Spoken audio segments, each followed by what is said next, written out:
Livro APS de Língua Portuguesa, segundo ano, página 80. Hora de organizar o que estudamos. Leiam com a professora o esquema e vejam os sinais de pontuação que já estudamos. Então, nós estamos vendo aqui os dois sinais de pontuação que estudamos, que é o ponto final e o ponto de exclamação. Certo, crianças? Leia a fábula a seguir. O cachorro e o pedaço de carne. Um cão atravessava um riacho com um pedaço de carne na boca. Quando viu seu reflexo na água, pensou que fosse um outro cão carregando um pedaço de carne ainda maior. Soltou então o pedaço que carregava e se jogou na água para pegar o outro. Não ficou nem com um nem com o outro, pois o primeiro foi levado pela correnteza e o segundo não existia. Moral: não se deve deixar o certo pelo duvidoso. Copie a moral da fábula, depois converse com seus colegas sobre o que essa moral pretende ensinar. Para você saber qual é a moral da história, é só você voltar no texto. Volte no texto e aqui está escrito moral. Essa aqui é a moral. Não se deve deixar o certo pelo duvidoso. Então, você vai copiar essa frase e vai colocar aqui, tá bom? Bem, crianças, essa moral, ela pretende ensinar que podemos sair perdendo ao trocar aquilo que nós já conhecemos por algo que ainda não conhecemos. Então, é importante a gente estar pensando nessa moral, tá bom? Agora, pinte no texto os espaços que marcam o início de cada parágrafo. Depois, complete esse texto. Tem quantos parágrafos? Então, vamos analisar, crianças. Primeiro vai pintar, aqui já tá pintadinho, né? Então, você vai pegar lá e vai, né? Deixa eu colocar minha caneta, você vai pintar o espaço. Para quê? Só para você perceber que o parágrafo existe, olha. Parágrafo, vocês já fizeram um texto e sabe que tem que deixar um espaço no começo de uma frase, é muito importante. Então, você já pintou, você pintou ali. E agora você vai dizer para mim quantos parágrafos tem. Quantos parágrafos tem? 1, 2. Nós temos 2 parágrafos nesse texto. Mas, professor, e a moral? Mas não tem parágrafo, viram? Na moral, eles fizeram sem parágrafo. Então, professor, e no título? Título não é parágrafo, tá? É só o corpo do texto. Vamos agora para a página 81. Agora, exercício 3. Agora é sua vez de ler trechos da fábula. Letra A. Quando for chamado, lê em voz alta, seguindo a indicação de como ler. Depois coloque o ponto adequado no final de cada frase. Como ler? Vamos lá, muito sério. Se ele está pedindo para a gente ler muito sério, então não é para, fazer intensidade nenhuma, assim, de sorrir, de estar entusiasmado ou indignado. Então, vamos ler sério. Como não ficou nem com um nem com o outro, pois o primeiro foi levado pela correnteza e o segundo não existia. Então, que ponto a gente tem que usar aí?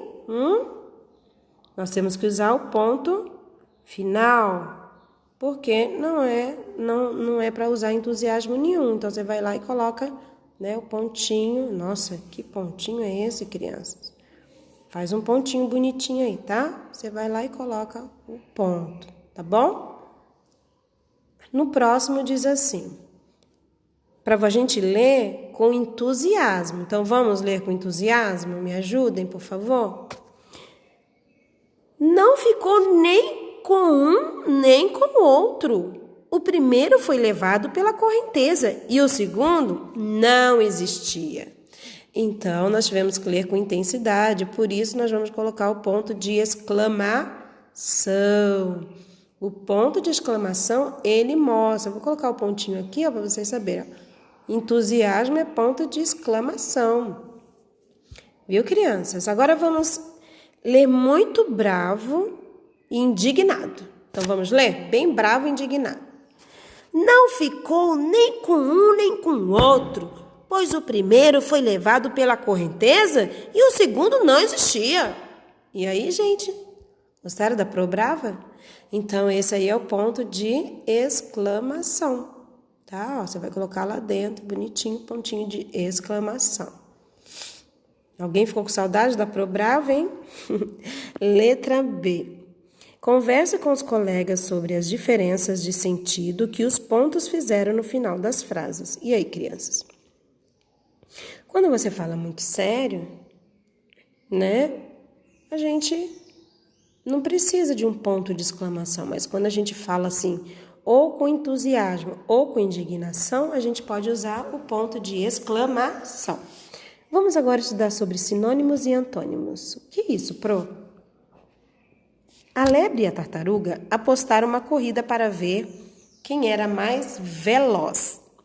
Veloz quer dizer rápido, ligeiro. Essas 3 palavras são chamadas de sinônimo, porque têm um significado semelhante. Então, quando eu chego e falo para alguém assim, olha, você é veloz. Ou se eu chego para ele e falo assim, você é rápido. Ou eu falo assim, você é ligeiro. Quer dizer a mesma coisa. Agora relembre como eram diferentes a tartaruga e a lebre. Um era o contrário da outra. Vamos ver? A tartaruga era lenta e a lebre rápida. A tartaruga era vagarosa e a lebre veloz. A tartaruga era demorada e a lebre apressada. A tartaruga era sem velocidade e a lebre com velocidade. Essas palavras que indicam sentido contrário são chamadas de antônimo.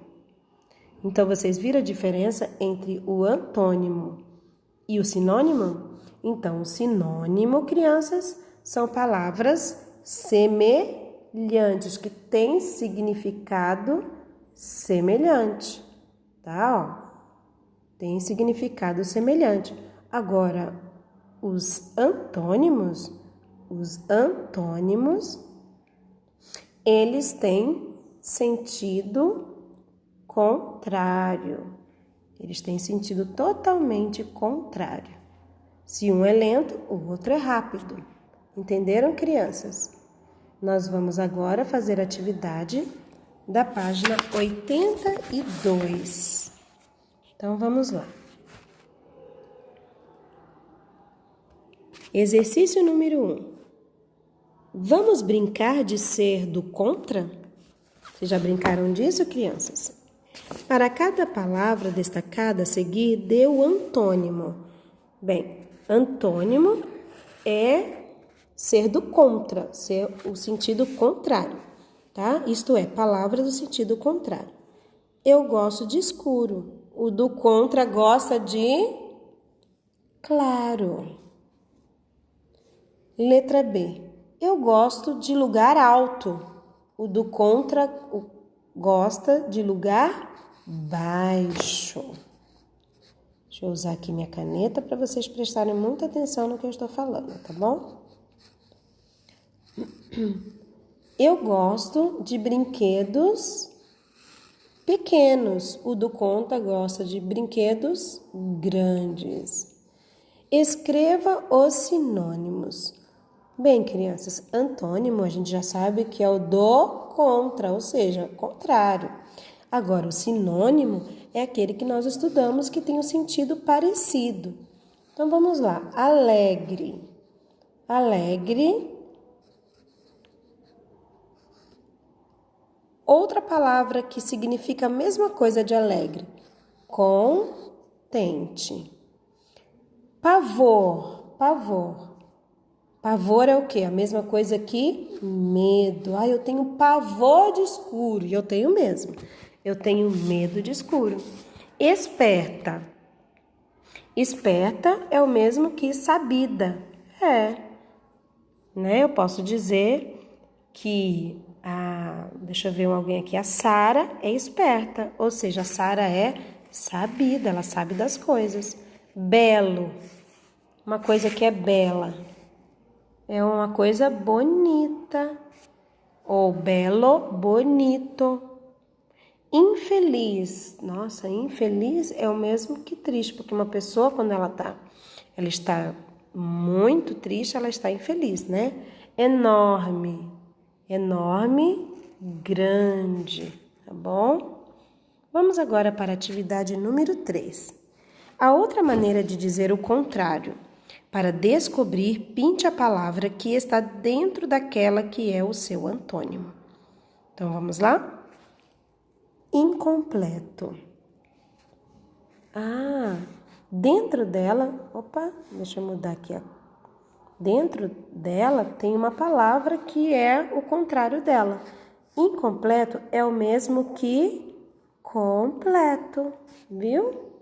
Imperfeito, desculpa, crianças, não é o mesmo, é o contrário, tá bom? Incompleto, o contrário de incompleto é completo. O contrário de imperfeito é perfeito, tá bom? O contrário de impuro é puro.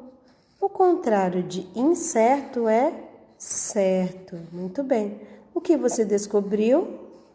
Que o indica negação. Então, a palavra tá? Ou porque tem a regrinha, né? Ele indica uma negação, tá? Isso você vai precisar escrever. O e indicam negação. Tá escrito aqui, deixa eu apagar aqui, senão você não vai ver a resposta certa, tá bom, crianças?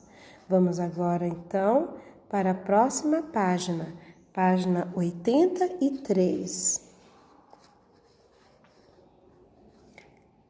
Exercício 4. Agora é sua vez. Junte ou in. Bem, crianças, para a gente fazer essa atividade, nós devemos nos lembrar que antes de P e antes de B se usa M, porque senão a gente não vai saber se é o in com M ou in com N, né? Então, vamos prestar muita atenção nisso. Então, paciente. Paciente, a regra é antes de P e B. Então, nós vamos usar o in com M. Então, vamos escrever impaciente. Eu preciso ter paciência aqui também, né? Porque tá difícil. Impaciente. Vamos continuar, então. Letra B, direto. Direto é o mesmo que indireto. O antônimo, né? O antônimo seria indireto. Delicado, indelicado.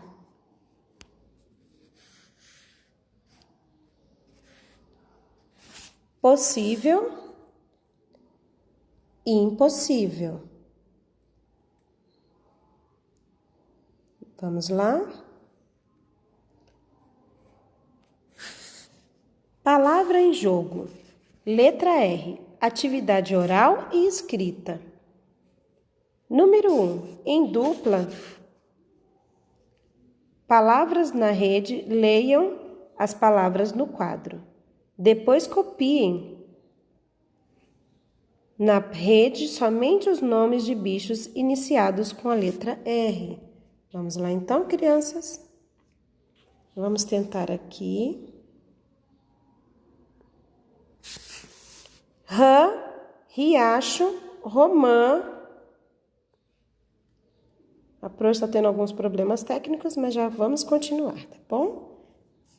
Rato, robô, rua, rouxinol, relógio, rolinha, rolo, ravioli, rinoceronte e rabanete. Então, vamos lá, crianças. Circulem as sílabas que iniciam as palavras que vocês escreveram na rede.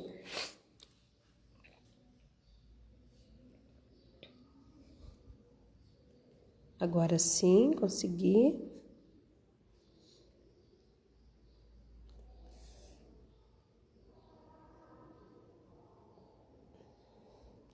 Quais são essas palavras?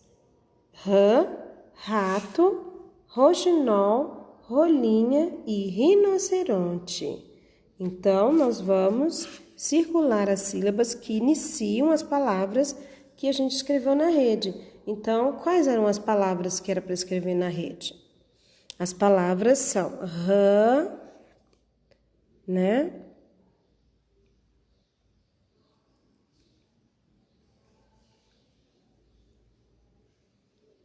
Romã,